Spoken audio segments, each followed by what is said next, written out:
நவீன இந்தியாவின் தென்கிழக்கு பகுதியில் அமைந்துள்ள தமிழ்நாடு பிராந்தியத்தில் கிறிஸ்துவுக்கு முன் 15,000 முதல் கிறிஸ்துவுக்கு முன் 10,000 வரையிலான காலகட்டத்தில் தொடர்ச்சியான மனித குடியேற்றம் இருந்ததற்கான சான்றுகள் காணப்படுகின்றன. மேல் பழங்கற்காலத்தின் தொடக்கத்திலிருந்து நவீன காலம் வரையிலான தனது நீண்ட வரலாற்றில் இப்பகுதி பல்வேறு வெளிக்கலாச்சாரங்களுடன் இணைந்து வாழ்ந்து வந்துள்ளது.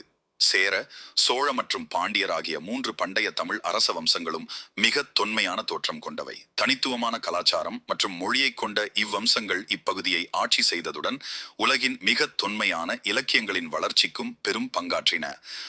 இப்பகுதியின் மீது ஆதிக்கம் செலுத்த இவ்வம்சங்களுக்கிடையே தொடர்ந்து போட்டிகளும் மோதல்களும் நிலவின.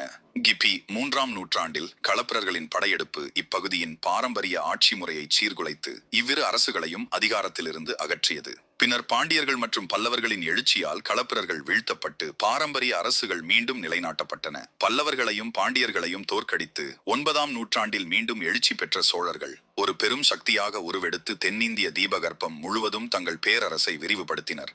உச்சகட்டத்தில் வங்காள விரிகுடாவை சுற்றியுள்ள பகுதிகளை உள்ளடக்கி சோழ பேரரசு சுமார் 3,06,00,000 சதுர கிலோமீட்டர் 1,3,89,968 சதுர மைல் பரப்பளவை கொண்டிருந்தது.